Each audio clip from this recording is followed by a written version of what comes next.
বাংলাদেশের পাহাড়ি সৌন্দর্যের এক অনন্য নাম সাজেক ভ্যালি।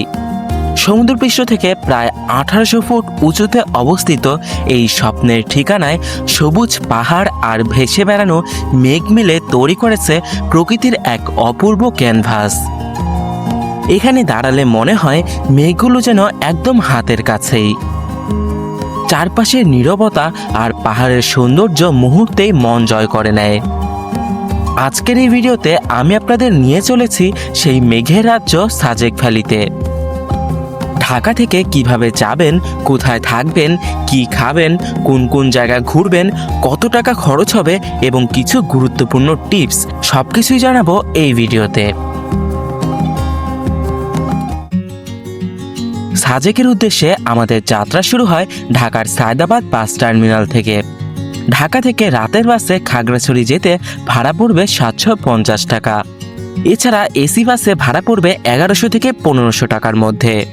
রাত প্রায় 1টায় কুমিল্লায় আমাদের যাত্রা বিরতি দিয়ে ঠিক ভোরে আমাদের নিয়ে যাওয়া হয় খাগড়াছড়ির আঁকাবাঁকা পথে। মনোমুগ্ধকর এই পাহাড়ি পথ দেখতে দেখতে চলে আসি খাগড়াছড়ি বাস স্ট্যান্ডে। সকালে খাগড়াছড়ির একটা হোটেলে 70 টাকা দিয়ে ভরপুর ডিম খিচুড়ি খেয়ে চাঁদের গাড়ি খোঁজা শুরু করি। যেহেতু আমরা 12 জন, তাই একটা বড় চাঁদের গাড়ি নিয়ে রওনা দেই সাজেকের উদ্দেশ্যে।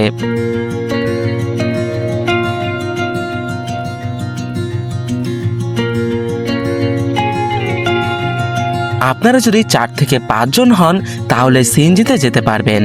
এক্ষেত্রে একদিন থেকে সকল স্পট ঘুরে দেখলে খরচ পড়বে 6200 টাকা। আর আমাদের মতো বেশি মানুষ হলে চাঁদের গাড়ি নিয়ে এক রাত থেকে সকল স্পট ঘুরে দেখলে খরচ পড়বে 10,700 টাকা। এছাড়া সমস্ত ভাড়ার ডিটেলস পেয়ে যাবেন ভিডিও ডেসক্রিপশনে।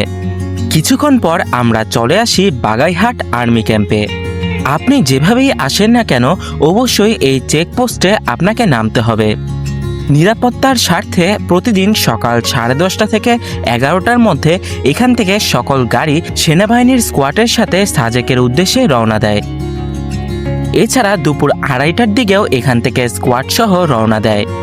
সাজেক ভ্রমণের ক্ষেত্রে অবশ্যই আপনাদের সাথে এনআইডি কার্ড রাখবেন। এই চেকপোস্টের এখানে পাবেন বিভিন্ন রকম ফলের দোকান। প্রায় 11টার দিকে আমরা রওনা দেই আবার সাজেকের উদ্দেশ্যে।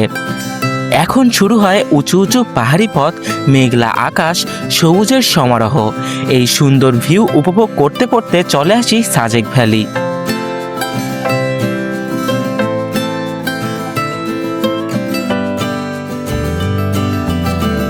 সাজেক পৌঁছে আমাদের প্রথম কাজ রিসোর্ট বের করা। সাজেক আসলে অবশ্যই আগে থেকে রুম বুকিং করে আসার চেষ্টা করবেন। আমরা ছিলাম সাজেক ক্লাসিক রিসোর্টে। কম খরচে এই রিসোর্টটি ছিল অসাধারণ।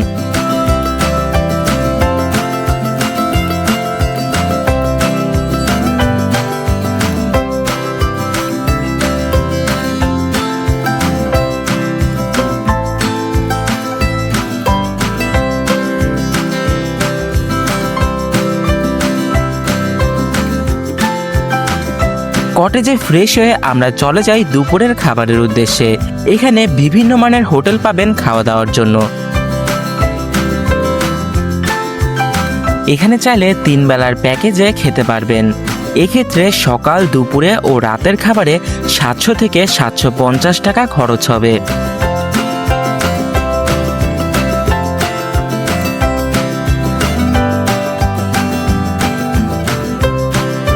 এখানকার বাঁশের সবজি এবং ব্যাম্বো চিকেন অনেক সুস্বাদু।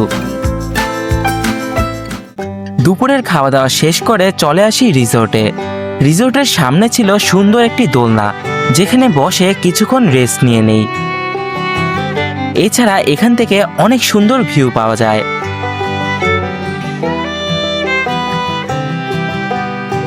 বিশ্রাম শেষে আমরা আমাদের চাঁদের গাড়িতে করে আবার রওনা দেই কংলাক পাহাড়ের উদ্দেশ্যে, যেখান থেকে সুন্দর সূর্যাস্ত দেখা যায়। প্রায় 15 থেকে 20 মিনিটে আমরা চলে আসি কংলাক পাহাড়ের নিচে।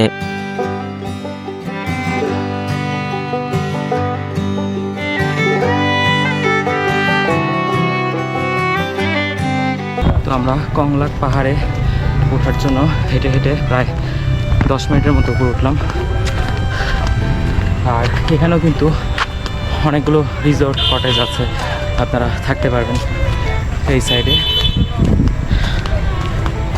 সামনে আরও হাঁটতে হবে, তো সামনে 20-30 মিনিটের ট্রেকিং পথ ছিল, বাট এখন আর ট্রেকিং নেই, সিঁড়ি দিয়ে দেওয়া হয়েছে। আমি গেলেই আপনারা দেখতে পারবেন। তো আমরা এখন কংলাক পাহাড়ে ওঠার জন্য এখানে সিঁড়ি দিয়ে হাঁটা শুরু করব। আগে কিন্তু এখানে সিঁড়ি ছিল না, এখন আমরা সিঁড়ি দিয়ে হাঁটা শুরু করব। তো আমরা কংলাক পাহাড়ে ওইখানে একদম উপরে ওঠার জন্য এখান দিয়ে এখন হাঁটা শুরু করব। সিঁড়ি দিয়ে উপরে ওঠার সময় নিচে তাকালে দেখা মিলে সুন্দর ভিউ। প্রায় 20 মিনিট হেঁটে উপরে উঠে দেখি প্রচুর মানুষ, সাথে অনেক দোকান, এবং উপরে থেকে দেখা মিলে আকাশে সাদা মেঘের।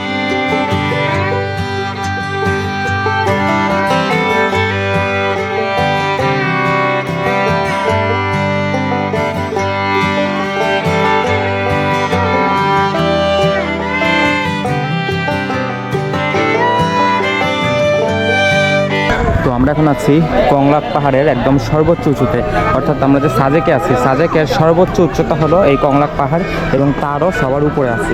আর এখানে আপনারা চাইলে এরকম ভিডিও করতে পারবেন, এক একজন 50 টাকা করে নেয়।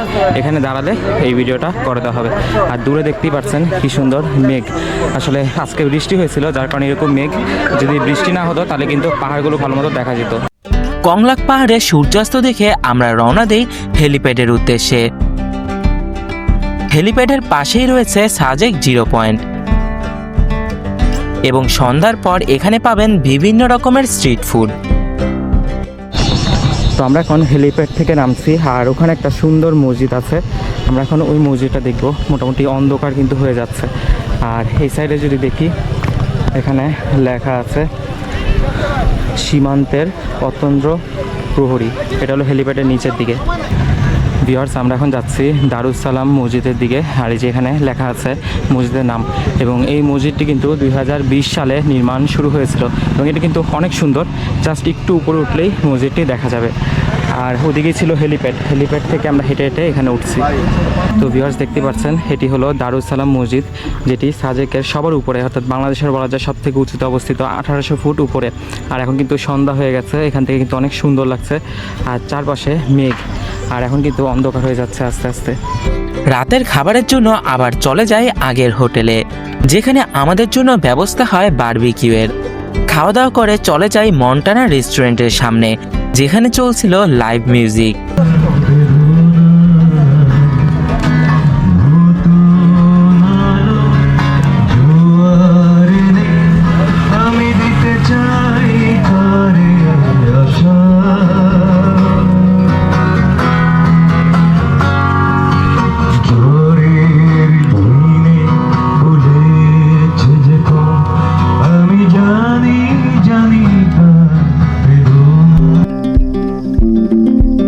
রাতে শান্তির ঘুম দিয়ে ভোরে উঠে রুম থেকে বের হয়ে দেখি অসম্ভব সুন্দর ভিউ।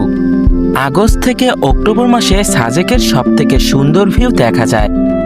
ঘুম থেকে উঠে কিছুক্ষণ বাইরে বসে শান্তির নিঃশ্বাস নিয়ে নিলাম।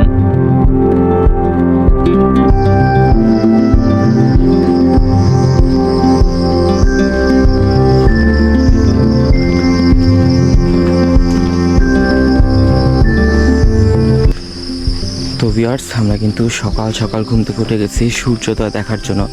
এখন কিন্তু 5টা বাজে, আর আমরা মাত্র এই যে আমাদের যে কটেজ যেখানে রাতে ছিলাম সেখান থেকে বের হলাম। আমরা এখন ওই সাইডটায় যাব। ওখানে হলো একটা ভিউ পয়েন্ট আছে এবং দোলনা টোলনা আছে। তো এখন কিন্তু প্রচুর ঠান্ডা। দুপুরবেলা যেরকম অনেক গরম থাকে, বাট এখন কিন্তু প্রচুর ঠান্ডা।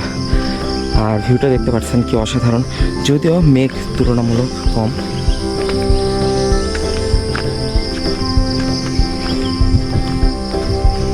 আর এখানে দুটা ছাগল। তো এরকম একটা সময় একদম বাতাস, ঠান্ডা পরিবেশে আপনি যদি এখানে বসে থাকেন, অসাধারণ একটা ভিউ উপভোগ করতে পারবেন। আর প্রচুর ঠান্ডা আসলে এখানে। তারপরেই রওনা দেই হেলিপ্যাডের উদ্দেশ্যে। সকালে ঘুম থেকে উঠে সূর্যোদয় দেখতে অবশ্যই হেলিপ্যাড যাবেন, কারণ সেখান থেকে চারপাশের সুন্দর ভিউ পাবেন। তো আমরা এখন হেলিপ্যাড থেকে নেমে এখন যাচ্ছি সাজেকের যে 0 পয়েন্ট সেখানে গিয়ে কিছু ছবি তুলব।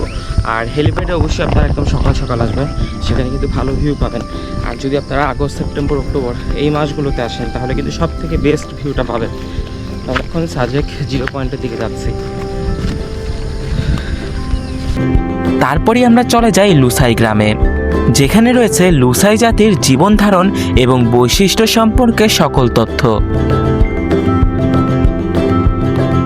তো ভিউয়ার্স, আমি এখন আছি লুসাই গ্রামে, আর যেখানে একটা ভিন্ন টাইপের দোকান দেখলাম। এটা হলো দোকানদার ছাড়া দোকান।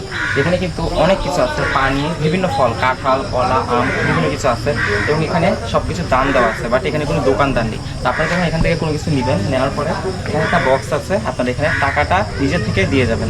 এখানে কিন্তু কোনো দোকানদার নেই। আর এখানে গাছের মধ্যে একটা লেখা আই মিস ইউ। তো ওদের ভাষায় এখানে লেখা কানগাইচি। তো এটা মনে হয় তাদের নিজস্ব ভাষা, এটা তাদের নিজস্ব ভাষা। কানগাইচে। তো এটা মানে হলো আই মিস ইউ। ওই পাশে আরো কিছু লেখা আছে হয়তো। এখানে লেখা কাম অ্যাগেইন, লোকাল লে রো। লোকাল আপনি কি করছেন? NJI লেখা বোঝা যাচ্ছে না, লেখা উঠে গেছে। তো এটা হলো তাদের যে ভাষা, ওই ভাষায় লেখা, সাথে নর্মাল ইংলিশেও লেখা। আর এখানে যে কটেজগুলো আছে এগুলো তো আপনারা থাকতেও পারবেন, এখানে এসে ছবি তুলতে পারবেন। তো এখানে তাদের যে ঐতিহ্য ওটা তুলে ধরা হয়েছে বিভিন্নভাবে। আর সামনের দিকে এখানে হলো গিয়ে আপনারা যে ড্রেসটা নিতে পারবেন, ড্রেসটা পরে এখানে আয়না আছে, এখানে দাঁড়িয়ে নিজেকে দেখতে পারবেন। কেমন হচ্ছে কোথা থেকে এসে পড়েছিস ভাই আমাদের তো এখানে কিন্তু অনেকেই এই ধরনের যে ঐতিহ্যবাহী লুসাই ড্রেস সেটা কিন্তু পরেছে। তো এখানে হলো 100 টাকা লাগে, 100 টাকা দিয়ে পড়তে পারবেন। তো 20 মিনিট সময় পাবেন, 20 মিনিটের ছবি তোলা, ভিডিও করা, যা করার করতে পারবেন। আর এখানে এটা হলো ট্রি হাউস, এখানে কিন্তু আপনারা রাতে থাকতেও পারবেন চাইলে, এটা অসাধারণ আসলে। এবং এখানে তাদের নিজস্ব যে ঘর কেমন হয় সেটা তুলে ধরা হয়েছে, এটা ভিতরে গেলে আপনারা দেখতে পারবেন। তো এখানে আসলে আপনারা এরকম সুন্দর দোলনা পেয়ে যাবেন, যেখানে বসে সকাল সকাল রেস্ট নিতে পারবেন। তো আমি একটু বসি এখানে। এখানে দোলনা কিন্তু অনেক বড় সাইজ, বাট মাটিটা একদম পায়ের কাছে, যার কারণে পাটা উঁচু করে রাখা ওয়ে নেই পায়ের কাছে। কিছুক্ষণ পর আমরা একই হোটেলে গিয়ে সকালের নাস্তা ডিম খিচুড়ি খেয়ে রুম চেক আউট করে নেই। মনে রাখবেন, সাজেক থেকে আপনি যে কোনো সময় বের হতে পারবেন না। সকাল 10টায় সকল গাড়ি আর্মির স্কোয়াড সহ খাগড়াছড়ির উদ্দেশ্যে রওনা দিবে, তাই আমরা 10টার মধ্যে চাঁদের গাড়িতে উঠে পড়ি। তারপরেই রওনা দেই খাগড়াছড়ির উদ্দেশ্যে। এই দিনে আমরা খাগড়াছড়ির আলুটিলা গুহা ও ঝুলন্ত ব্রিজ ঘুরে দেখব।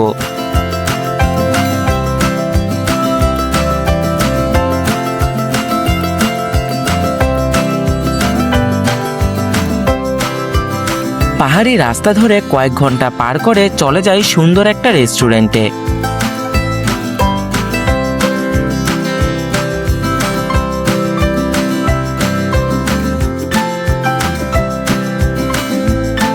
সেখানে কিছুক্ষণ উপভোগ করে ভর্তা, সবজি, মুরগি দিয়ে দুপুরে লাঞ্চ করে রওনা দেই আলুটিলা গুহার উদ্দেশ্যে।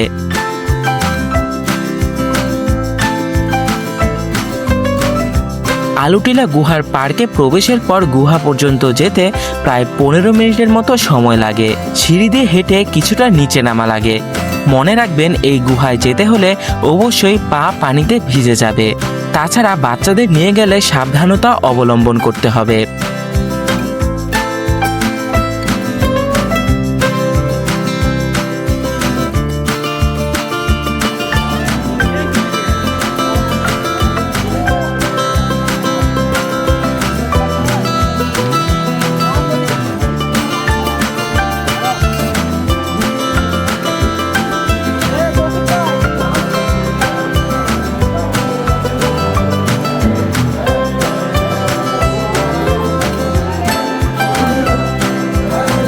গুহা থেকে বের হয়ে আমরা চলে যাই ঝুলন্ত ব্রিজ। বিকালবেলা এই ব্রিজের ছবি অনেক সুন্দর আসে।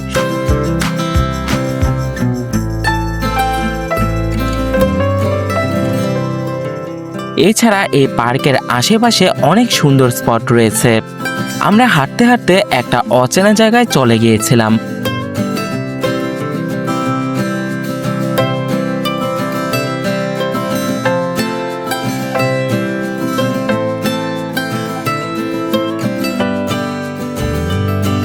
আপনারা খাগড়াছড়ির এই স্পটগুলো ঘুরে রাতের খাবার খেয়ে বাসে ঢাকার উদ্দেশ্যে রওনা দিতে পারবেন।